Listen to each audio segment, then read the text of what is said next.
overthrown here. They still have the tier 1. Oh, they're killing effigies. C9. They're going for the GG push. They're actually using the Void to pick up the gem.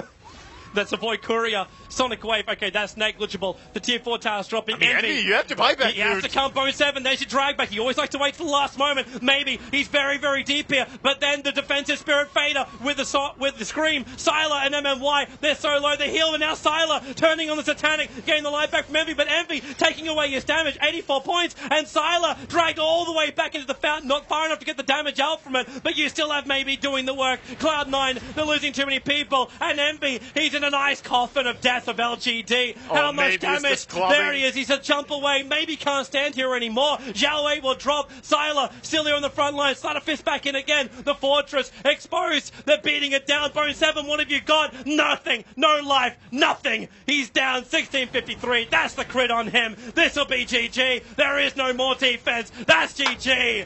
LGD take game number 1 against Cloud9. GG, well played. What a crazy game. LGD 70 minutes in and 6 seconds is when they managed to turn this around finally and take the enemy agents. And it's going to be one long day for everyone watching. You don't want to go anywhere. We'll be back for game number 2 of this 2-game series. LGD versus Cloud9 for the International 5.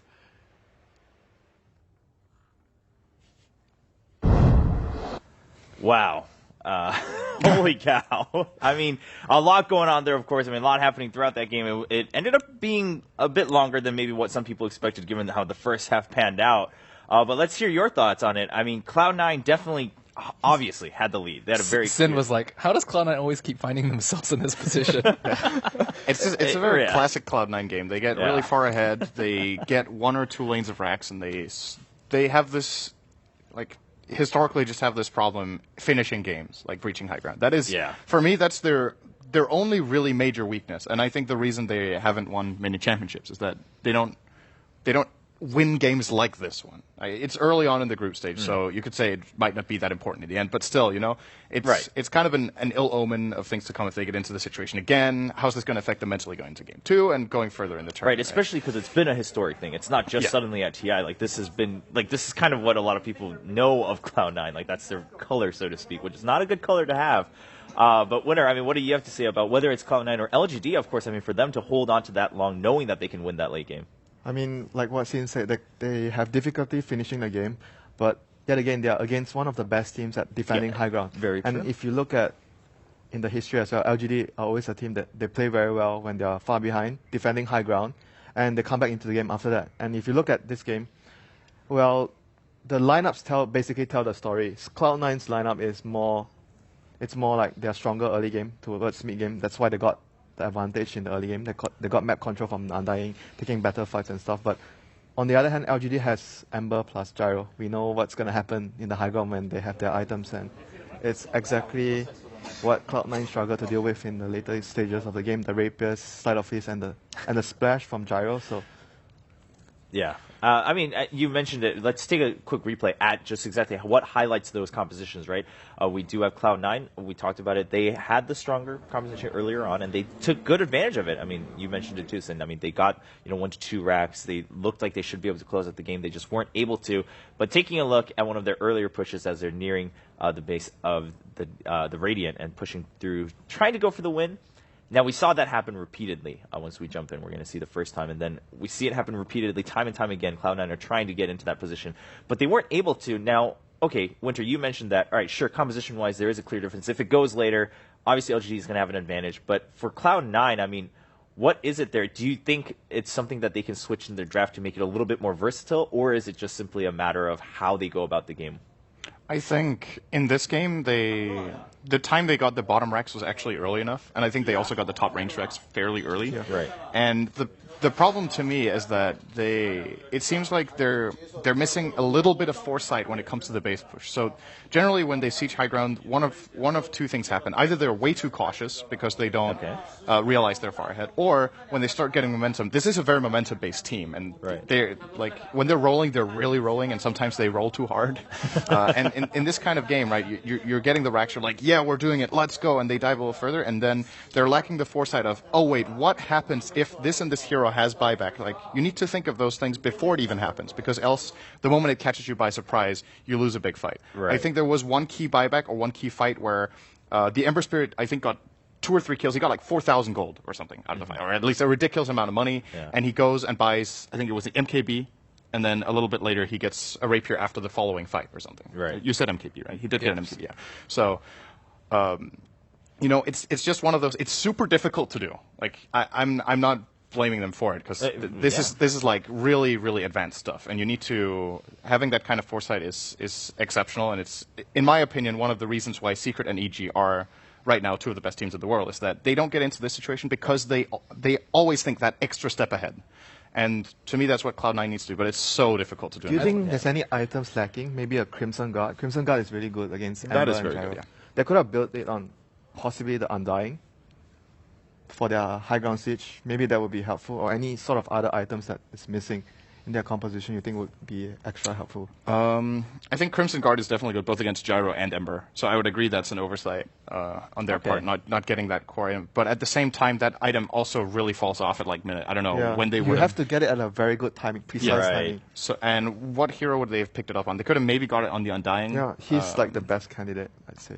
Or, you know, you could do something a little special. And Bat Rider is a very special hero because it doesn't really, apart from like Blink Dagger and to an extent, you know, everything past Blink Dagger is kind of luxury. Right. On the hero, it's the only thing you really need. Blink Force and then luxury, right? So the question is, was the Mask of Madness the right choice? Bone 7 loves getting it because you get the max move speed, so you can pull them as far as possible with the Force Staff and everything, which is great.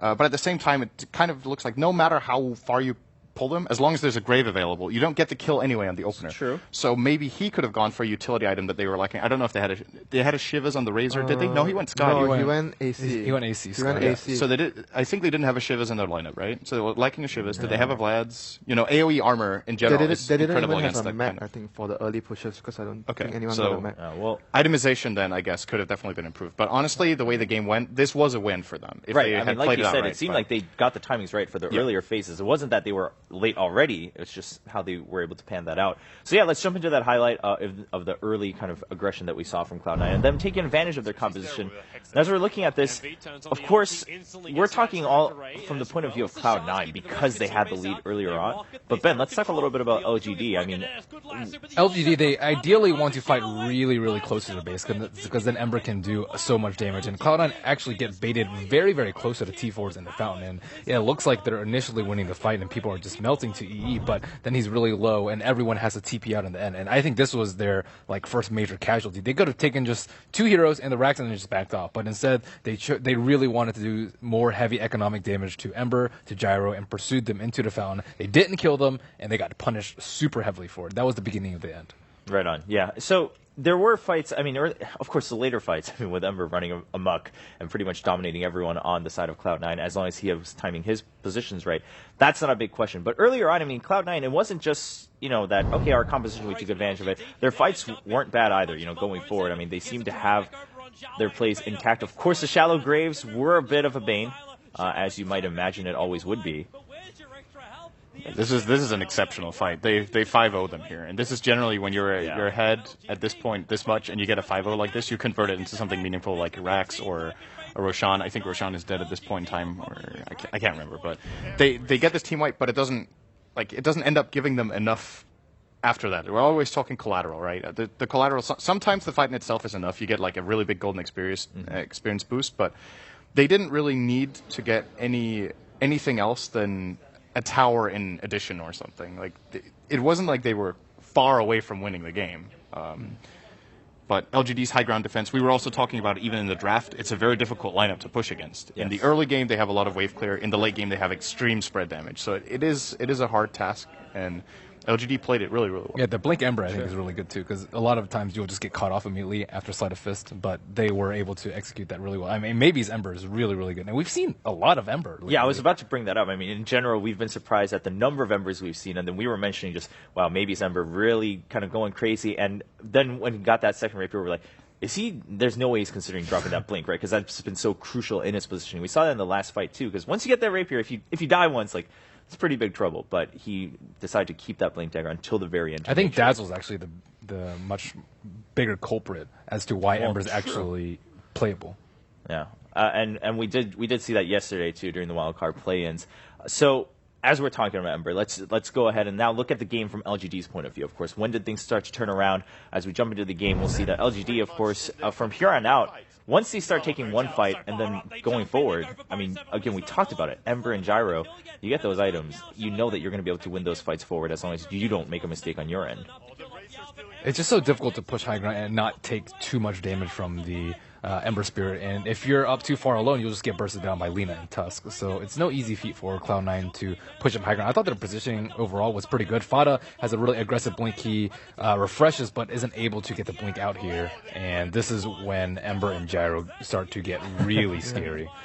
I think if you're Cloud9, you're taking a siege like this, there's only one way you can siege the base. You have to start the fight with a lasso and kill someone right away. If the fight goes like somewhat long, Ember casts multiple slides, and there's a second flat cannon. You're not going to win that fight. And we've built up too. Yeah. There's just so many things that there are so many advantages. They cannot win if the fight goes long. They have to win the fight right away. They lasso and they kill someone. Now, so that's something you guys talked about when we were looking at the draft. Like, okay, well, maybe the Lion can help with that, try to overcome the Shallow Grave and whatnot. And then some of the fights we were mentioning as we were talking, like, oh, that Shallow Grave seemed really early, but that's what they needed to do because, again, the burst was there. I actually think there's one item that might actually be helpful. Since Cinderon was talking about maybe the Mask of Madness was like, we're not sure how much it did. The other item that came to my mind was like use. You can actually blink, you lasso someone, you use the dazzle, then you come back up. Yeah, and it gives you movement speed, same like Orchid on the Queen of Pain. Something like that. Yeah, maybe Orchid could have been really nice, actually, that game. Yeah, but I'm thinking from the Bat Rider's perspective, an item that helps the cause of dealing with the dazzle, and an item that benefits himself. So use is definitely... So him getting it himself so that he's already in position to use the movement speed use, is helpful for him, and of course the disable on the dazzle. Yeah, I mean, they have so many escape tools. So they have the Tusk Snowball, they have Glimmer Cape as well. So it's not only... I'm not saying it will definitely help, for sure, but, but it's a possibility, yeah. It could be a good replacement. But now it's sounding like, I mean, you were mentioning this just a moment